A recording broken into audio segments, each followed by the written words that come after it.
आज मैं आपके लिए टेंस लेके आया हूं और आज का जो ये टेंस का क्लास है, अगर आप इस क्लास को पूरा वॉच करते हैं तो आज मैं आपको श्योर करता हूं कि आज के बाद आपको टेंस को समझने में किसी भी तरह का कोई भी परेशानी नहीं होगा। टेंस किसको कहते हैं, टेंस किस प्रकार से वर्क करता है, क्या कुछ है, क्या है प्रेजेंट, क्या है पास्ट, क्या है फ्यूचर, सब कुछ आज खोल के रख देंगे। एक एक पार्ट को तोड़ तोड़ के समझाएंगे, बस आपको इसमें बने रहना है। सबसे पहले आप देख पा रहे हैं कि मैंने यहाँ लिखा है टेंस और उसके बाद इक्वल टू दिया है। क्या आपको लग रहा होगा कि सर आज मैथ वैथ पढ़ा रहे नहीं भैया, मेरा मैथ कमजोर है।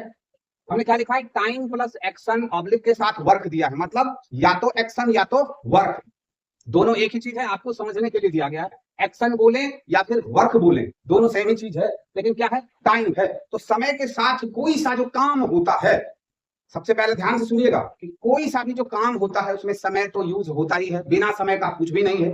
तो जो भी काम होता है, जो भी एक्शन होता है और उसका जो वो समय होता है, तो समय के साथ जैसे ही एक्शन हुआ तो वो सेंटेंस हमारा टेंस का सेंटेंस कहलाएगा। कैसे कहलाएगा उसको आगे समझेंगे। सबसे पहले देखिए, टेंस से आके चलते हैं। टेंस कितने प्रकार के हो जाएंगे, तो टेंस 3 प्रकार के हो जाएंगे। ये आप अच्छी तरह जानते होंगे कि ये वाला प्रेजेंट है और आने वाला हमारा फ्यूचर है, ये आपको पता होगा। और जो बीत गया वो हमारा पास्ट है। मगर खेला यहाँ पे शुरू होता है, आपको ता है, ती है, ते है, रहा है, रही है, चुका है, चुकी है में उलझाया जाता है। मगर आपको पहले टेंस को समझना है।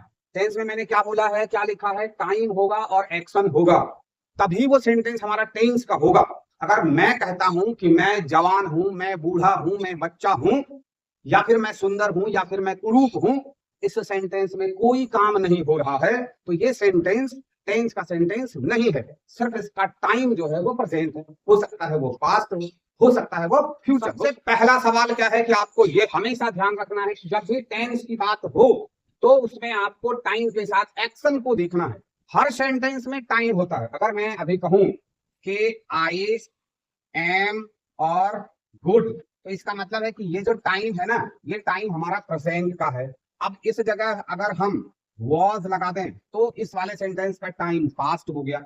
और अगर हम यहाँ पे विल बी लगा दें या शैल बी लगा दें तो हमारा टाइम फ्यूचर का हो गया। मगर ये जो सेंटेंस है आई एम गुड, ये टेंस का सेंटेंस नहीं है, ये एक साधारण सेंटेंस है, ये आपको ध्यान में रखना है।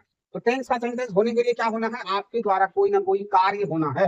क्या कार्य होना है, अभी मैं क्या कर रहा हूं, आई एम, और काम क्या कर रहा हूं, टीच का काम कर रहा हूं।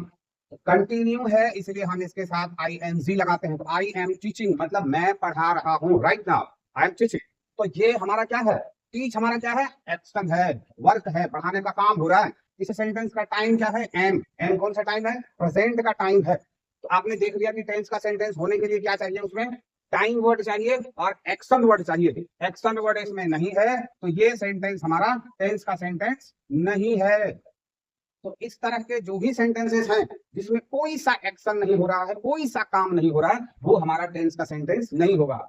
लोग कहते हैं कि टेंस का मतलब काल होता है, काल का मतलब समय होता है, तो फिर तो इसमें समय है, इसमें भी समय है, तो ये टेंस का सेंटेंस हो जाएगा। नहीं, ये प्रेजेंट टाइम का सेंटेंस है, टेंस का सेंटेंस नहीं है। टेंस का सेंटेंस होने के लिए उसमें टाइम प्लस एक्शन या वर्क का होना अनिवार्य है। जैसे आप कहते हैं कि राम फुटबॉल खेलता है, तो फुटबॉल खेलना जो है, खेलना वर्ब है, उसमें एक्शन है, वर्ब है, वो एक्शन है, काम है, तभी वो जो है टेंस का सेंटेंस होता है। अब इतना था आप समझ पाए हैं।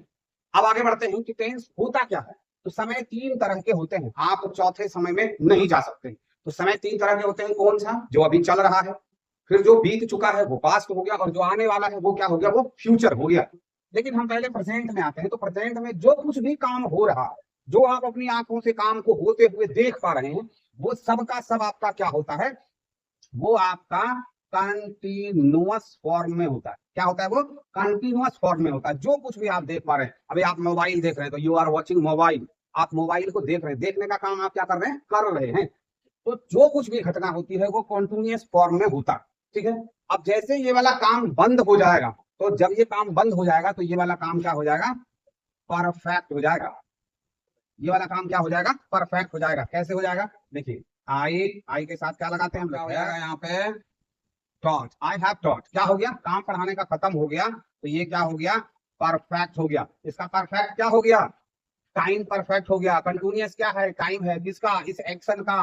कौन सा एक्शन, बीच का जो एक्शन हो रहा है उसका टाइम क्या हो रहा है, वो कंटिन्यूअस हो रहा है, ये क्या हो रहा है, परफेक्ट हो रहा है। अब अब आपको यहाँ पे थोड़ा सा ध्यान लगाना है, जिसको आप कहते हैं कि परफेक्ट कॉन्टिन्यूअस कैसे होता है। अभी मैं 10 मिनट से, पिछले 10 मिनट से आपको पढ़ाने का काम कर रहा हूं, तो मैंने जो पिछले 10 मिनट पढ़ाया वो वाला पढ़ाने का काम तो परफेक्ट हो गया। सपोज कीजिए कि आपने कॉपी पे लिखना शुरू किया या फिर आपने इस मोबाइल में देखना शुरू किया, तो अगले पिछले 9 मिनट या 8 मिनट या 5 मिनट आपने उसको देख लिया, तो वो जो देखने का काम है वो आपका परफेक्ट हो गया। आपको खाने के लिए 4 रोटियां दी गई हैं, आपने उसमें से 2 रोटी खा गया, 1 रोटी खा गया, 3 रोटी अभी शेष है। आप क्या कर रहे हैं? आप खा रहे हैं। जिस समय आपने खाना शुरू किया था उस समय भी आप क्या कर रहे थे? खा रहे हैं। और भी अभी आपको 3 रोटी और खाना है, तो आप क्या कर रहे हैं? खा रहे हैं। लेकिन पहला रोटी खाने का काम खत्म हो गया, यानी वो परफेक्ट हो गया। दूसरा रोटी खाने का काम खत्म हो गया, वो परफेक्ट हो गया। तीसरा रोटी खाने का काम वो खत्म हो गया, वो परफेक्ट हो गया। लेकिन जब मैं आपसे पूछता हूं कि आप कर क्या रहे हैं, तो आप कहते हैं मैं खा रहा हूं। मतलब आप वर्तमान में, प्रेजेंट में आप अभी क्या कर रहे हैं? आप खा रहे हैं। मगर आपने 3 रोटी खा लिया है, तो जो आपने खा लिया वो आपका परफेक्ट हो गया। जो आपने खा लिया वो आपका परफेक्ट हो गया, और जो आप अभी खा रहे हैं वो आपका कंटिन्यूअस है। यही है परफेक्ट कॉन्टिन्यूअस, चाहे ये प्रेजेंट में हो, पास्ट में हो और फ्यूचर में हो। अभी आएंगे, क्लास में बने रहेंगे। आनंद अगर आ रहा होगा तो लाइक जरूर कर देंगे। तो अब क्या हो गया, आपको ये समझ में आया होगा। एक और दूसरा एग्जांपल लेते हैं। मान लेते हैं कि आप घर बनाने के लिए आपने ईंट मंगवाया है, एक ट्रैक्टर ईंट आया। आपने सुबह एक लेबर को नियुक्त किया, या आपके पिताजी ने एक लेबर को नियुक्त किया और पिताजी ड्यूटी पर चले गए। अब 9 बजे लेबर आता है और आपके पापा आपसे फोन पर पूछते हैं कि लेबर क्या कर रहा है। आप कहते हैं कि वो ईंट ढो रहा है। उसका एक्शन जो है वो क्या है? वो उसका टाइम क्या हो रहा है? कंटिन्यूअस फॉर्म में है। ठीक है। पापा फिर आपको 10 बजे या 11 बजे कॉल करते हैं और पूछते हैं कि लेबर क्या कर रहा है। आप कहते हैं कि वो ईंट ढो रहा है। यानी वो काम करने का जो उसका एक्शन है वो कंटिन्यू फॉर्म में है। उसका टाइम क्या है? वो कंटिन्यू है। अब फिर से वो 2 बजे कॉल करते हैं और फिर आप वही बात कहते हैं कि लेबर ईंट ढो रहा है।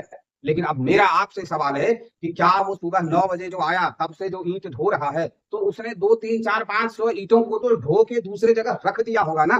तो जिन ईंटों को ढो दिया वो परफेक्ट हो गया, वो परफेक्ट हो गया। और जिन ईंटों को ढोया जा रहा है वो कॉन्टिन्यूअस है। इसमें एक चीज आपको ध्यान रखना है कि जैसे ही ईंट ढोने का काम खत्म हो गया तो वो परफेक्ट हो गया। लेकिन जब तक उन ईंटों को ढोया जा रहा है, तो जो जो ईंट ढो के चला गया वो परफेक्ट हो गया, और जो शेष ढोने का काम बाकी है वो अभी कॉन्टिन्यूअस फॉर्म में चल रहा है, मतलब ढोया जा रहा है। तो कॉन्टिन्यूअस को समझ गए कि जो भी सामने आंख से दिखाई दे रहा है, आप खाने बैठे, मैंने देखा आपको, आप खा रहे हैं। बस आपने खाना शुरू किया तब भी देखे खा रहे हैं। आप एक रोटी खा गए फिर भी हम देख रहे हैं आप खा रहे हैं। तो आप खा रहे हैं मतलब आप कंटिन्यूअस फॉर्म में है। टाइम तो आपका प्रेजेंट ही है, टाइम आपका प्रेजेंट ही है, मगर काम करने का जो अलग अलग टाइम है वो क्या है? वो कॉन्टिन्यूअस फॉर्म में है। लेकिन आपने एक रोटी खा के खत्म कर दिया, आपने दूसरा रोटी खा के खत्म कर दिया, आपने तीसरा रोटी खा के खत्म कर दिया, तो 3 रोटी खाने का काम आपने परफेक्ट कर दिया है। और अभी भी आपके थाली में रोटी है और आप खा ही रहे हैं, तो परफेक्ट कॉन्टिन्यूअस हो गया कि आप आधा घंटा से खा रहे हैं। अभी खा रहे हैं, सिर्फ मैंने आपको देखा कि आप खा रहे हैं, मैं आपको पढ़ा रहा हूं, आप देख रहे हैं, तो ये कॉन्टिन्यूअस फॉर्म में है। तो सिर्फ कॉन्टिन्यूअस फॉर्म है। जैसे ये पढ़ाना बंद हो गया, अब नहीं पढ़ा रहे हैं, पढ़ाना बंद हो गया, तो परफेक्ट हो गया। लेकिन मैं आज भी वीडियो बना रहा हूं, कल भी वीडियो बनाऊंगा, बीते समय में भी मैंने बनाया है, यानी वीडियो बनाना मैंने नहीं छोड़ा है। तो जितना वीडियो मैंने बना दिया है वो परफेक्ट हो गया। लेकिन वीडियो बनाने का काम अभी भी जारी है और आगे भी जारी रहेगा, तो वो कॉन्टिन्यूअस फॉर्म में है, तो वो परफेक्ट कॉन्टिन्यूअस कहलाएगा। अब मैं आपको पढ़ाता हूं, आप जब कॉन्टिन्यूअस फॉर्म में किसी कार्य को होते हुए देख पाते हैं, आप परफेक्ट में किसी काम को होते हुए नहीं देख सकते हैं। आप परफेक्ट कॉन्टिन्यूअस में किसी कार्य को होते हुए नहीं देख सकते हैं। आप जब भी देखेंगे तो कॉन्टिन्यूअस फॉर्म में ही किसी कार्य को होते हुए आप देखेंगे। ये वाला काम मैंने पहले भी किया था, आज भी किए हैं और आगे भी आने वाले समय में करते रहेंगे। इस वाले एक्शन का कोई टाइम फिक्स नहीं है, इसलिए उसको इनडेफिनिट कहते हैं। उसको क्या कहते हैं? इनडेफिनिट। मतलब ये अनिश्चित है। अनिश्चित क्या है इसका? इसके एक्शन का टाइम अनिश्चित है। ऐसे तो इसका टाइम है प्रेजेंट का, मगर एक्शन का जो ये 3 टाइम है ना, इस 3 टाइम में से तो फिक्स है कि ये कॉन्टिन्यूअस है, मतलब काम चल रहा है।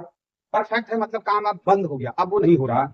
और परफेक्ट कॉन्टिन्यूअस है कि मतलब बहुत सारा काम हो गया और भी उस काम से संबंधित काम अभी भी चालू है। तो वो परफेक्ट कॉन्टिन्यूअस हो गया। मगर एक ऐसा काम है जिसका कोई टाइम पता नहीं है, मगर वो एक्शन होता है। मैं पढ़ाता हूँ, आप खाते हैं, मगर जब आप खाने लगते हैं, अब मैं अभी पढ़ा रहा हूँ तो आप हमको देखते हैं तो कॉन्टिन्यूअस फॉर्म में देखते हैं। आप हमको ना परफेक्ट में देख पाते हैं, ना परफेक्ट कॉन्टिन्यूअस में देख पाते हैं। देखते क्या है, आप हमको कॉन्टिन्यूअस में देखते हैं। लेकिन मैं तो कल भी पढ़ाया था, इससे पहले भी पढ़ाया था और आने वाले समय में भी पढ़ाता रहूंगा। तो मैं पढ़ाता हूं, इस वाले एक्शन का कोई टाइम पता नहीं है, इसीलिए इसको इनडेफिनिट बोला जाता है। अब ये 4 कॉलम में एक्शन डिवाइड हो गया। ये जो एक्शन है, इस एक प्रेजेंट टाइम में ये एक्शन या ये वर्ब क्या हो गया, 4 अलग अलग भागों में डिवाइड हो गया। कैसे हो गया, अब ये प्रेजेंट इंडेफिनिट हो गया, प्रेजेंट कंटीन्यूअस हो गया, प्रेजेंट परफेक्ट हो गया और प्रेजेंट परफेक्ट कंटीन्यूअस हो गया। इसी तरह से ये पास्ट इंडेफिनिट हो जाएगा, पास्ट कंटीन्यूअस हो जाएगा, पास्ट परफेक्ट हो जाएगा और पास्ट परफेक्ट कंटीन्यूअस हो जाएगा। ठीक उसी तरह से फ्यूचर इंडेफिनिट हो जाएगा, फ्यूचर कंटीन्यूअस हो जाएगा, फ्यूचर परफेक्ट हो जाएगा और फ्यूचर परफेक्ट कंटीन्यूअस हो जाएगा। मुझे उम्मीद है कि आप आज इस लेक्चर को सुन के टेंस को समझ पाए होंगे। इसके बावजूद भी अगर आप में किसी भी तरह का कोई त्रुटि रह गया हो, आप चीजों को नहीं समझ पाए हो, तो आप कमेंट्स बॉक्स में कमेंट्स जरूर करें। हम आपको फिर से समझाने का प्रयास करेंगे। इसके बाद आपको हम एक सेंटेंस फॉर्मेशन के रूल एंड रेगुलेशन का वीडियोस लेके आएंगे। तो आपसे मेरा अनुरोध है कि अगर आप सचमुच में इंग्लिश ग्रामर को जानना, सीखना, समझना चाहते हैं और इंग्लिश को बोलना, पढ़ना, सीखना चाहते हैं, तो आप इस चैनल को सब्सक्राइब कर लें, वीडियो को लाइक जरूर करें, अपने दोस्तों के साथ इसको शेयर भी जरूर करें। मिलते हैं हम नेक्स्ट क्लास।